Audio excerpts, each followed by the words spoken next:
क्या कभी ऐसा हुआ है कि जीवन के किसी मोड़ पर आप शक्ति और सामर्थ्य से भरपूर हों, पर फिर भी मतलब पूरी तरह भ्रमित और निराश महसूस करें, जब दिल और दिमाग, आप समझे, भावनाएं और कर्तव्य आपस में टकराएं, तो सही रास्ता कैसे चुने? हाँ, आज हम एक ऐसे ही महान योद्धा की कहानी और उनके गहरे द्वंद्व पर विचार विमर्श करेंगे। एक ऐसी स्थिति जिससे शायद हम सब कभी न कभी गुजरते हैं, है ना? हम कबीर और इरा आपका स्वागत करते हैं मंथन में। आज हम महाभारत के महानायक अर्जुन की कहानी पर गौर करेंगे। उनकी अद्भुत शक्ति, उनका अद्वितीय कौशल, और फिर कुरुक्षेत्र के मैदान में उनका वो गहरा विषाद जिसने उन्हें युद्ध से ही विमुख कर दिया था। बिल्कुल। और सबसे जरूरी वो कालातीत ज्ञान जिसने न सिर्फ उन्हें उबारा बल्कि सदियों से हम सबको राह दिखाई है। अर्जुन का परिचय देखिए ना, अपने आप में कितना प्रभावशाली है। पांडव राजकुमार, देवराज इंद्र और महारानी कुंती के पुत्र, अपने समय के सर्वश्रेष्ठ धनुर्धर माने जाते थे। मतलब उनके कौशल की कोई बराबरी ही नहीं थी। हाँ, और गुरु द्रोणाचार्य के सबसे प्रिय शिष्य।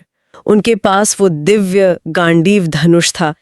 कहते हैं उसकी टंकार से ही शत्रु सेना में भय फैल जाता था। हाँ, बिल्कुल। और वही अर्जुन थे जिन्होंने द्रौपदी को स्वयंवर में अपनी धनुर्विद्या के बल पर जीता था। मतलब शक्ति, प्रतिष्ठा, कौशल, सब कुछ था उनमें। बिल्कुल। और उनका व्यक्तित्व सिर्फ युद्ध कौशल तक ही सीमित नहीं था। सुभद्रा, उलूपी, चित्रांगदा जैसी पत्नियां थीं। अच्छा। और अभिमन्यु, इरावन, बब्रुवाहन जैसे वीर पुत्रों के पिता भी थे। तो एक तरह से एक पूर्ण व्यक्तित्व थे, वो योद्धा भी और पारिवारिक मनुष्य भी। तो जाहिर है अर्जुन कोई साधारण व्यक्ति नहीं थे। एक आदर्श नायक वाली छवि दिखती है उनमें। सही बात है। लेकिन फिर आता है वो क्षण जिसने इतिहास बदल दिया, कुरुक्षेत्र का युद्ध। आइए जरा उस दृश्य की कल्पना करें। विशाल सेनाएं आमने सामने खड़ी हैं। अर्जुन, जिनका रथ उनके मित्र और सारथी भगवान कृष्ण हाँक रहे हैं। वो कहते हैं कि रथ को दोनों सेनाओं के ठीक बीच में ले चलें, ताकि वो देख सकें कि उन्हें लड़ना किनसे है। और वहां पहुंचकर अर्जुन क्या देखते हैं? कोई अजनबी दुश्मन नहीं, बल्कि अपने ही प्रियजन। पितामह भीष्म, जिन्होंने उन्हें गोद में खिलाया, गुरु द्रोणाचार्य, जिन्होंने उन्हें धनुर्विद्या सिखाई, उनके ताऊ, चाचा, भाई, बेटे, पोते, मित्र, ससुर, सब के सब मरने मारने को तैयार खड़े हैं। ये दृश्य देखकर तो अर्जुन का वीर हृदय भी कांप उठता है ना? बिल्कुल। उनका शरीर एकदम ढीला पड़ने लगता है, मुंह सूख जाता है, रोए खड़े हो जाते हैं, और हाथों से उनका वो प्रिय गांडीव धनुष छूटने लगता है। वो एक गहरा शोक, करुणा और एक अजीब सी, क्या कहते हैं, ग्लानि महसूस करते हैं। सोचिए, एक महायोद्धा जो धर्म की स्थापना के लिए युद्ध करने आया था, वो अपनों के मोह और उनके संहार की कल्पना मात्र से ही टूट जाता है। यहाँ दिलचस्प बात यह है कि अर्जुन सिर्फ भावुक नहीं हो रहे, वो बाकायदा तर्क भी दे रहे हैं। हाँ, तर्क दे रहे हैं। वो कृष्ण से कहते हैं, हे कृष्ण, जिनके लिए हमें राज्य चाहिए, भोग चाहिए, सुख चाहिए, वही तो ये सब धन प्राण त्याग कर युद्ध भूमि में खड़े हैं। सही। ऐसे ही गुरुजनों और अपने लोगों को मारकर हमें क्या मिलेगा भला? 3 लोक का राज्य भी मिले तो मैं इन्हें मारना नहीं चाहूंगा, फिर इस पृथ्वी के राज्य की तो बात ही क्या है। हाँ, और उनके तर्क यही नहीं रुकते। वो आगे कहते हैं कि अपने कुल का नाश करने से बड़ा कोई पाप नहीं है। इससे कुल धर्म नष्ट हो जाएंगे, जो सनातन परंपरा है, और जब कुल धर्म नष्ट होगा तो अधर्म बढ़ेगा, स्त्रियां दूषित होंगी, जिससे वर्ण संकरता फैलेगी। यानी समाज में एक तरह की अव्यवस्था। हाँ, अव्यवस्था। और वो ये भी कहते हैं कि इससे पितरों का पतन होगा, क्योंकि उन्हें पिंडदान और तर्पण नहीं मिलेगा, और ऐसे कुलघातियों को तो हमेशा नरक में वास करना पड़ता है। ये जो गहरा मानसिक और भावनात्मक संकट अर्जुन झेल रहे थे, इसी को भगवत गीता के पहले अध्याय में अर्जुन विषाद योग कहा गया है। अच्छा, अर्जुन विषाद योग। हाँ। इस विषाद से वो इतने अभिभूत हो जाते हैं कि अपना धनुष बाण एक तरफ रखकर रथ के पिछले हिस्से में बैठ जाते हैं और साफ कह देते हैं, मैं युद्ध नहीं करूंगा। सोचिए, जिस योद्धा पर पूरे युद्ध का दारोमदार था, वो ही हथियार डाल देता है। स्थिति बहुत गंभीर थी, बेहद गंभीर। युद्ध शुरू होने को है और पांडवों का सबसे बड़ा योद्धा लड़ने से इनकार कर रहा है। ऐसे में उनके सारथी, मित्र और मार्गदर्शक भगवान कृष्ण सामने आते हैं। और यहाँ कृष्ण की भूमिका बहुत महत्वपूर्ण है। सबसे पहले वो अर्जुन को डांटते नहीं या उपदेश देना शुरू नहीं करते। हाँ, ये बात ध्यान देने वाली है। बिल्कुल। वो धैर्यपूर्वक उनकी सारी बातें, उनके सारे तर्क, उनका पूरा दुख, उनकी पूरी पीड़ा सब सुनते हैं। एक तरह से एक्टिव लिसनिंग। हाँ बिल्कुल। किसी को संकट से उबारने का ये शायद पहला कदम है। सही कहा। जब अर्जुन अपनी सारी व्यथा कह चुकते हैं तब कृष्ण थोड़ा मुस्कुराते हैं। मुस्कुराते हैं? हाँ, और वो अर्जुन की बातों में जो विरोधाभास था उसे उजागर करते हैं। वो कहते हैं, अर्जुन तुम बातें तो ज्ञानियों जैसी कर रहे हो, लेकिन शोक उनके लिए कर रहे हो जो शोक करने योग्य हैं ही नहीं। अच्छा। पंडित जन उनके लिए शोक नहीं करते जिनके प्राण चले गए हैं या जिनके प्राण नहीं गए हैं। मतलब कृष्ण इशारा करते हैं कि अर्जुन का ज्ञान सिर्फ किताबी है, अनुभव वाला नहीं। इसीलिए वो मोह और शोक में डूबे हैं। फिर कृष्ण अर्जुन को एक तरह से सच्चाई का आईना दिखाते हैं ना? हाँ, वो कहते हैं कि अगर तुम इस धर्म युद्ध से भागोगे, अगर कायरता दिखाओगे तो लोग तुम्हारी निंदा करेंगे। तुम्हारे दुश्मन तुम्हारी ताकत का मजाक उड़ाएंगे। जो सम्मान तुमने सालों की तपस्या और वीरता से कमाया है वो पल भर में मिट्टी में मिल जाएगा। ये तो सच है। और एक सम्मानित व्यक्ति के लिए बदनामी तो मौत से भी ज्यादा दुखदाई होती है। क्या तुम ऐसी बदनामी चाहोगे? लेकिन हाँ, यहाँ एक सवाल उठता है, क्या सिर्फ समाज क्या कहेगा या बदनामी के डर से युद्ध करना चाहिए? नहीं, बहुत अच्छा सवाल है ये। कृष्ण का उद्देश्य सिर्फ अर्जुन को भड़काना नहीं है। अच्छा। वो तो अर्जुन को उनके उस वक्त के मोहों और भ्रम से बाहर निकालकर एक गहरे और शाश्वत सत्य की ओर ले जाना चाहते हैं। और यहीं से शुरू होता है गीता का वो अद्भुत उपदेश जो अर्जुन के जरिए पूरी मानवता को मिला। अच्छा। सबसे पहले कृष्ण बात करते हैं आत्मा की अमरता की। हाँ, ये तो गीता का एक मुख्य विचार है। बिल्कुल। कृष्ण कहते हैं, अर्जुन तुम जिनके लिए शोक कर रहे हो वो और तुम और ये सारे राजा ऐसा नहीं है कि पहले नहीं थे या आगे नहीं होंगे।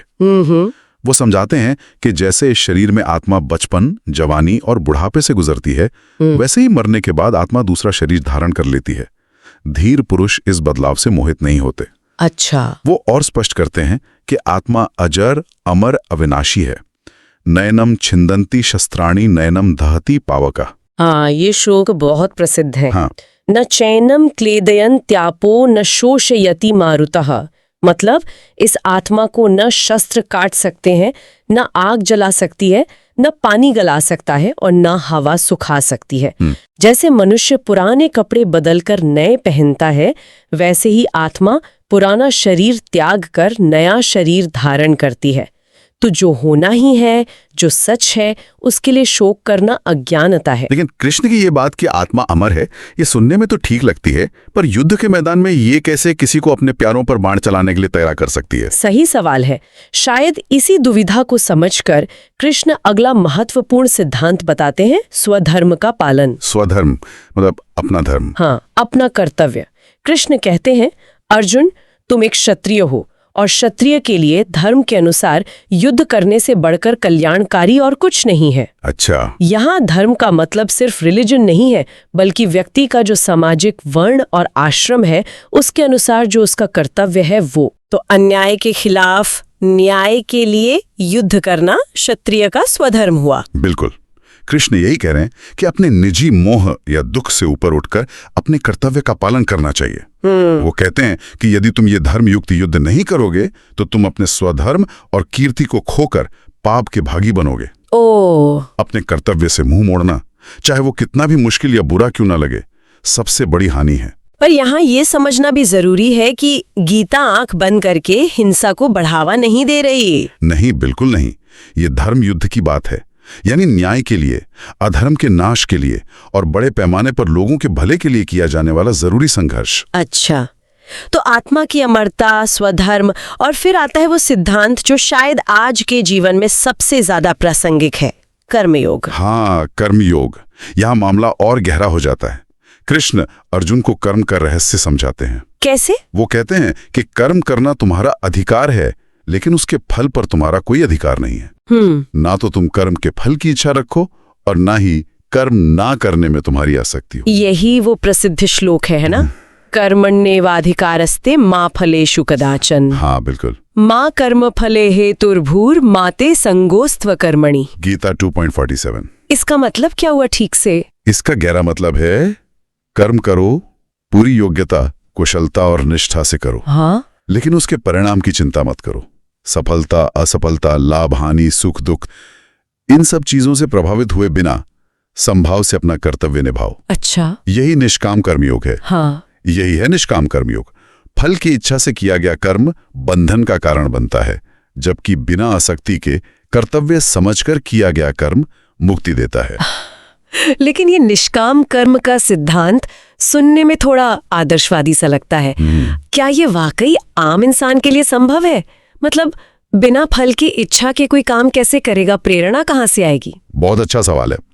पहली बात, कृष्ण कहते हैं कि कर्म छोड़ना तो संभव ही नहीं है। अच्छा, हाँ, प्रकृति के गुणों सत्व रजतम से मजबूर होकर हर प्राणी लगातार कर्म करता ही रहता है। हाँ। कोई एक पल भी बिना कर्म किए नहीं रह सकता। जो लोग जबरदस्ती इंद्रियों को तो रोक लेते हैं पर मन से उन्हीं चीजों के बारे में सोचते रहते हैं, वे तो पाखंडी हैं।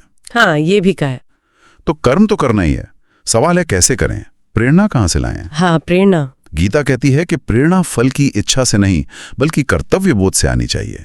लोक संग्रह यानी समाज के हित की भावना से और ईश्वर को समर्पण की भावना से आनी चाहिए। अच्छा, जब कर्म ईश्वर के लिए कर्तव्य समझकर किया जाता है तो फल की चिंता अपने आप पीछे छूट जाती है। और कृष्ण अर्जुन को इस अहम से भी मुक्त करते हैं कि मैं करने वाला हूँ, है ना? वो समझाते हैं कि तुम करता नहीं हो, तुम तो केवल एक माध्यम हो। बिल्कुल, एक निमित्त मात्र। निमित्त मात्र। हाँ, अपना विराट रूप दिखाकर कृष्ण ये साफ करते हैं कि असल में करने वाला और संहार करने वाला तो वो स्वयं है, काल रूप में ईश्वर। इन योद्धाओं का अंत तय है, ये ईश्वरीय विधान है। अर्जुन को तो बस एक उपकरण बनकर अपने क्षत्रिय धर्म का पालन करना है। इससे अर्जुन के मन से वो बोझ हट गया होगा कि मैं मारने वाला हूँ। बिल्कुल, और वो अपने कर्तव्य पर ध्यान केंद्रित कर पाए। तो इन सब का सार क्या निकलता है? अर्जुन का ये द्वंद्व, उनका विषाद और कृष्ण का ये उपदेश, ये सिर्फ एक पुरानी कहानी नहीं है। नहीं, बिल्कुल नहीं। ये आज भी उतनी ही, शायद उससे भी ज्यादा प्रासंगिक है। हम सब अपनी जिंदगी में ऐसी कुरुक्षेत्र जैसी स्थितियों का सामना करते हैं। हाँ, करते हैं। जहाँ कर्तव्य और भावनाएं टकराती हैं, जहाँ मुश्किल फैसले लेने पड़ते हैं, जहाँ निराशा और भ्रम हमें घेर लेते हैं। निश्चित रूप से। और गीता के सिद्धांत हमें इन स्थितियों में रास्ता दिखा सकते हैं।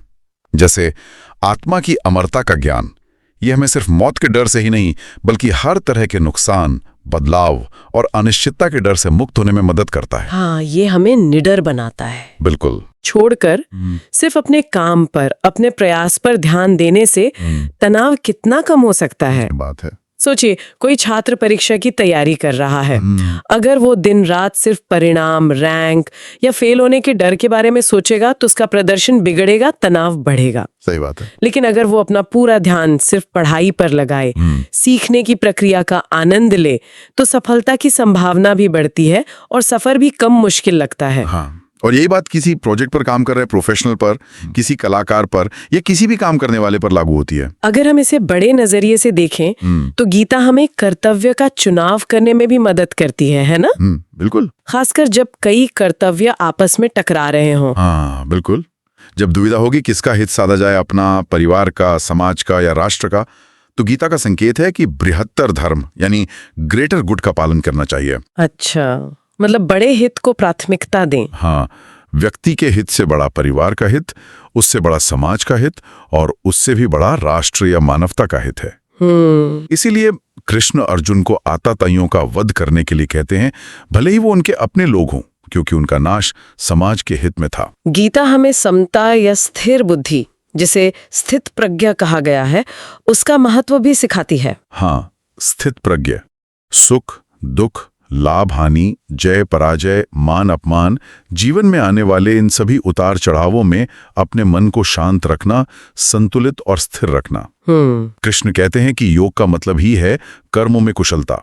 योगः कर्मसु कौशलम और समत्व, समत्वम योग उच्यते। यही सच्ची शांति और सफलता का रास्ता है। और ये सिर्फ कोरी फिलॉसफी नहीं है, इतिहास गवाह है कि अनेकों महापुरुषों ने, जैसे कि महात्मा गांधी ने, अपने जीवन के सबसे मुश्किल पलों में गीता से प्रेरणा और शक्ति पाई है। हाँ, मैंने भी पढ़ा है। गांधी जी ने अपनी आत्मकथा में लिखा है कि जब उन्हें निराशा घेर लेती थी और दूर दूर तक रोशनी की कोई किरण नहीं दिखती थी, तब वे भगवत गीता की शरण में जाते थे। अच्छा। उन्हें कोई न कोई ऐसा श्लोक मिल ही जाता था जो तुरंत उन्हें हिम्मत देता और उनके चेहरे पे मुस्कान ले आता था। वाह, ये तो बहुत प्रेरणादायक बात है। हाँ, गीता का एक और बहुत जरूरी संदेश है जीवन के स्वाभाविक उतार चढ़ाव को, जो प्रकृति के नियम से आते जाते रहते हैं, उन्हें धैर्य और समभाव से सहना। बिल्कुल, जैसा कि भगवान कृष्ण स्वयं अर्जुन से कहते हैं। से श्लोक का स्पष्ट उच्चारण अपेक्षित। मात्रा स्पर्शास्तु कौन्तेय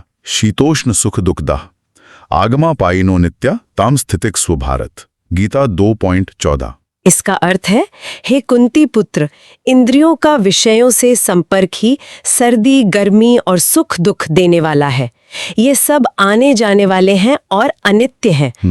इसलिए हे भरतवंशी अर्जुन, तुम इनको सहन करना सीखो। तो हमने देखा कि कैसे एक अत्यंत शक्तिशाली, कुशल और प्रतिष्ठित योद्धा भी संदेह, मोह और गहरे दुख के भंवर में फंस सकता है। ये मानवीय स्वभाव का हिस्सा है। सही कहा। लेकिन सच्चा ज्ञान, आत्मा के स्वरूप का ज्ञान, अपने कर्तव्य यानी स्वधर्म की साफ समझ और सबसे बढ़कर फल की इच्छा को त्याग कर समभाव से ईश्वर को समर्पित होकर निमित्त मात्र बनकर अपने कर्म को करने की निष्काम भावना, यही उसे ना सिर्फ उस द्वंद्व और विषाद से बाहर निकालती है, बल्कि एक अभूतपूर्व स्पष्टता, शांति और अंदरूनी शक्ति भी देती है। अर्जुन की कहानी और गीता का ये ज्ञान हमें यही सिखाता है कि जीवन की किसी भी कुरुक्षेत्र में जब कर्तव्य और भावनाएं टकराएं, जब निराशा और भ्रम का अंधेरा छा जाए, तो सही मार्गदर्शन और आत्मज्ञान हमें विषाद से विजय की ओर, अंधेरे से रोशनी की ओर ले जा सकता है। कर्म करना जरूरी है, पर कुशलता से करना, बिना आसक्ति के करना, संभाव से करना, यही योग है, यही जीवन जीने की सच्ची कला है। इस मंथन से जो मुख्य बातें निकलकर आती हैं, वो है, पहला, हम घटनाओं को नहीं पर अपनी प्रतिक्रिया को नियंत्रित कर सकते हैं। दूसरा, मोह या भय से ऊपर उठकर अपने कर्तव्य को पहचानना जरूरी है। और तीसरा, बाहरी परिस्थितियां बदलती रहें पर अंदरूनी स्थिरता पाना संभव है। गीता हमें स्वधर्म पहचानने और निभाने का रास्ता दिखाती है, पर आज के इस जटिल दौर में जहां भूमिकाएं और कर्तव्य अक्सर टकराते हैं, जहां सही और गलत की सीमाएं कई बार धुंधली लगती हैं, ये बात तो है। हम अपने वास्तविक स्वधर्म को कैसे पहचानें? क्या वो समाज द्वारा थोपा गया है या हमारी अंतरात्मा की आवाज है? ये सवाल शायद हम सबके मन में कहीं ना कहीं उठता है और इस पर सोचना जरूरी है। कल फिर मिलेंगे एक नई कहानी के साथ, महात्मा गांधी और अहिंसा की ताकत। तब तक के लिए अपना ख्याल रखना, मंथन जारी रहे।